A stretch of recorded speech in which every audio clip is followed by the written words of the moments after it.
வணக்கம் மக்களே, எல்லாம் எப்படி இருக்கீங்க? நல்லா இருக்கீங்களா? சாப்பிட்டாச்சுங்களா? நாங்களும் சாப்பிட்டாச்சு. இப்போ பார்த்தீங்க அப்படின்னா குழந்தைங்க வீட்டில் இருக்காங்க. என்ன பண்ணலாமா, எனக்கு ஸ்நாக்ஸ் ஏதாவது செஞ்சு கொடுமா அப்படின்னு சொன்னாங்க. சரிம்மா, வாழைப்பூ வச்சு உங்களுக்கு சில்லி போட்டு கொடுக்குறேன் அப்படின்னு சொன்னேன். வாங்க தேவையான பொருட்களாக பார்த்துடலாம். இப்போ ஒன்றும் இல்லைங்க, நம்ம வந்து சில்லி பவுடர் எப்போயும் கடையில் வாங்குற சில்லி பவுடர் தாங்க. சில்லி பவுடர் கொஞ்சமாக, கடலை மாவு கொஞ்சமாக, கார்ன்ஃப்ளவர் மாவு கொஞ்சமாக போட்டுக்கிட்டு, மிளகாத்தூள் கொஞ்சோண்டு கேசரி பவுடருங்க, ஃபுட்டிங் கலர் போட்டுக்கிட்டு கொஞ்சம் உப்பு சேர்த்திக்கலாங்க. சேர்த்திக்கிட்டு மிதமான சூட்டில் வந்து தண்ணி சூடு பண்ணி வச்சுருக்கேன். லெமன் வந்து ஒரு அரை பழம் ஜூஸ் நல்லா புழிஞ்சுட்டுக்கோங்க. இப்போ வந்து சூடு பண்ணி வச்சுருக்கிற தண்ணியை பார்த்தீங்கன்னா லைட்டாக ஊற்றி நல்லா மிக்ஸ் பண்ணிக்கலாம். கைவிடாமல் மிக்ஸ் பண்ணிக்கலாம். தண்ணி வந்து கரெக்டாக பார்த்து ஊற்றுங்க. ரொம்ப தொலைன்னு போயிட வேண்டாம். கரெக்டாக கெட்டியமாக இருக்கிற மாதிரி வந்து நம்ம பிணைஞ்சி வச்சுக்கலாங்க.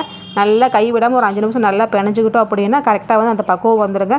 நான் ஒரே டைம் தான் தண்ணி ஊற்றினா கரெக்டான அளவுக்கு நான் ஊற்றிக்கிட்டேன். இப்போ பார்த்து நல்லா பிணைஞ்சி முடிச்சதுக்கப்புறம் இஞ்சி பூண்டு பேஸ்ட்டுங்க. இஞ்சி பூண்டு பேஸ்ட்டு கொஞ்சம் நல்லா சேர்த்து நல்லா பிணைஞ்சி கொடுத்துட்டு ஒரு 5 நிமிஷம் வச்சுட்டு இப்போ பார்த்திங்க அப்படின்னா வாழைப்பூ நல்லா 2-3 டைம் அலசிட்டு நான் எடுத்து தனியாக வச்சுருந்தேங்க. தண்ணியை நல்லா வடிச்சிட்டு வச்சுருக்கேன். இப்போ பூவை சேர்த்திக்கலாம். பூவை சேர்த்துக்கிட்டு நல்லா பிணைஞ்சி விட்டுக்கலாங்க. நல்லா பிணைஞ்சி விட்டுக்கிட்டு பார்த்திங்க அப்படின்னா நல்லா மேலே அடியில் நல்லா மேலே பார்த்திங்க அப்படின்னா நல்லா ஃபுல்லாக வந்து பிரண்டு வர மாதிரி இருக்கணும்.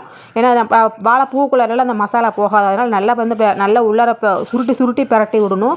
அப்படி பிரட்டும் போது தான் வந்து மாவு பார்த்திங்கன்னா எல்லா இடத்துலையுமே போய் அதில் பரவி இருக்கும். இப்போ பார்த்திங்க அப்படின்னா நல்லா பார்த்திங்களா பிணைஞ்சாச்சு. நல்லா தெரியுதுங்களா?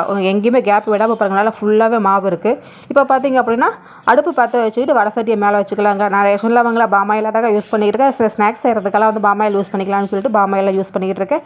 நீங்கள் உங்களுக்கு என் வீட்டில் எந்த எண்ணெய் இருக்கோ அந்த எண்ணெய் யூஸ் பண்ணிக்கலாம். இப்போ பார்த்திங்க அப்படின்னா எண்ணெய் நல்லா சூடாகட்டும். சூடாகிற வரைக்கும் ஒரு 5 நிமிஷம் அது வெயிட்டிங்கில் இருக்கட்டும், ஊறிக்கிட்டு இருக்கட்டும். இப்போ பார்த்திங்க அப்படின்னா ஒரு பீஸ் மட்டும் எடுத்து போட்டு பார்க்கலாங்க, எப்படி வருதுன்னு போட்டு பார்க்கலாம். நல்லா சூப்பராக வந்துடுச்சுங்க. போட்ட உடனே நல்லா எண்ணெய் காஞ்சி வந்துடுச்சு, உப்பி மேலே வந்துடுச்சு.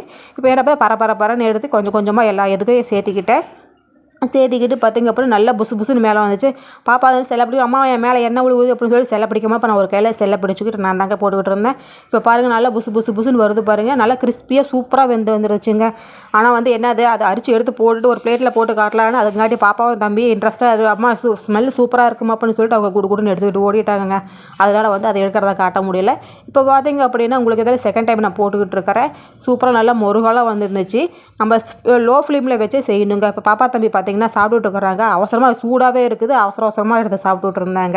எப்படி சமையலுக்குன்னு கேட்டதுக்கு சூப்பராக இருக்குமா அப்படின்னு தம்பியை தனியாக ஒரு பிளேட்டில் போட்டு வந்து உட்காந்துக்கிட்டாங்க. அவ்வளோதாங்க, சூப்பராக செஞ்சு முடிச்சாச்சு. உங்களுக்கு இதே மாதிரி செய்யணும், இந்த வீடியோவை பார்த்துட்டு நீங்களும் செய்யுங்க. ஓகே, எங்கள் வீடியோ பிடிச்சிருந்தா லைக் பண்ணுங்கள், ஷேர் பண்ணுங்கள், கமெண்ட் பண்ணுங்கள். எங்கள் சேனலை யாழினி செஞ்ச ஆஃபீஸில் சப்ஸ்கிரைப் பண்ணுங்கள். பெல் பட்டனை கிளிக் பண்ணி விடுங்க. Okay, tata, bye bye.